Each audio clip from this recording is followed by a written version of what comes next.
Hello, friends. The first woodworking channel that I started following regularly was Steve Ramsey's Woodworking for Mere Mortals. I've learned a lot from Steve, and I've made many of his projects. Steve has always been an advocate for the Make-A-Wish Foundation, so this month he set up a website called Maker's Care for woodworkers, metalworkers, and other DIYers to get together and do some charitable work. In October, we were encouraged to build planes to bring awareness to the fact that a plane ride is the most expensive costs often associated with the wishes that they grant for the Make-A-Wish Foundation. Seeing as this video is going to publish on October 31st, I'm a little bit late to the game, but here's my plane anyways.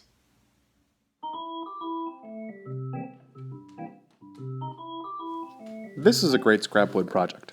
I had some spare padauk and maple laying around, so I cut them to size. I'll be using the maple for the wings and the tail. Since I don't have a bandsaw, I'm cutting them a little bit thinner using this method on my table saw.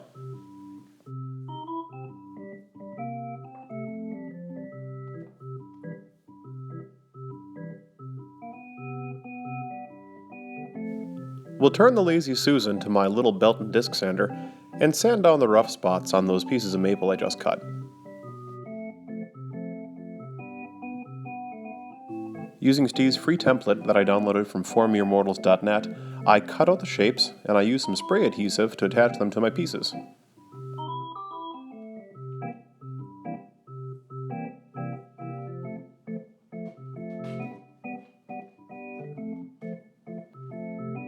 The glue just takes a few seconds to dry, so in no time I was ready to head on over to the scroll saw and cut these out.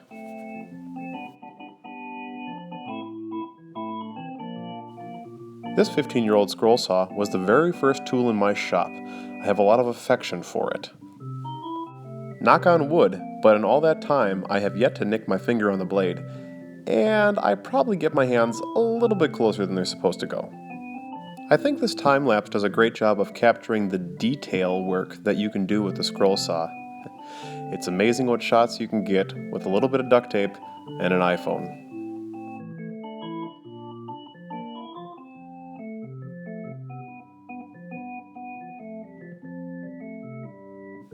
After sanding off the template paper, I headed over to the router and put an 1/8 inch route over the edges of the wings and the plane.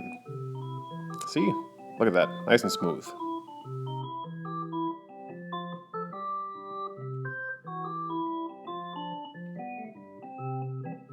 Ah, glue.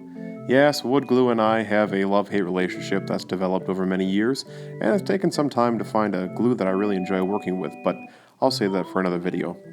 What I wanted to show here was that I just put the glue on in dollops, and I find a piece of scrap wood, and I spread it around relatively evenly.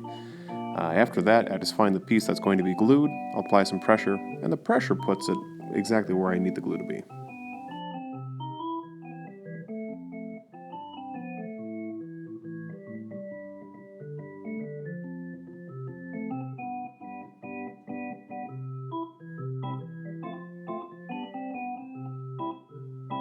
I like this shot. Here we are cutting up the dowels that are going to hold on the wheels.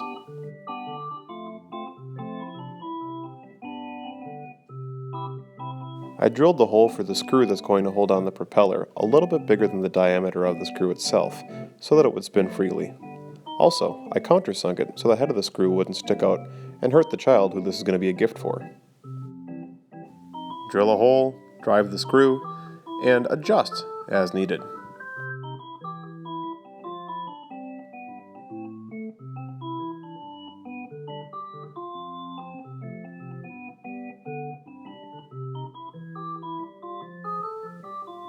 Whee!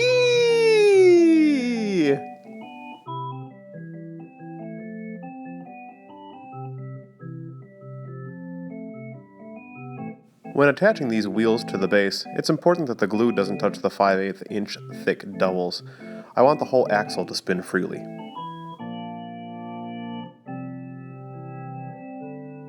In extra fancy Mere Mortal style, a couple coats of spray lacquer and it looks nice and shiny.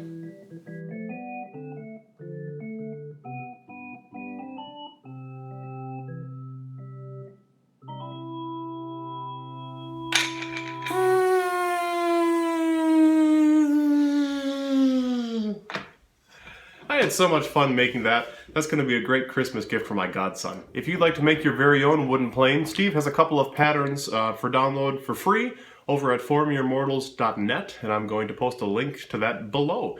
So be sure to check out his website too. Lots of great stuff over there. If you've enjoyed what you've seen here today, be sure to follow the Midwest Man Mountain on Facebook, Instagram, Pinterest, and Twitter, and of course subscribe below. Until next time.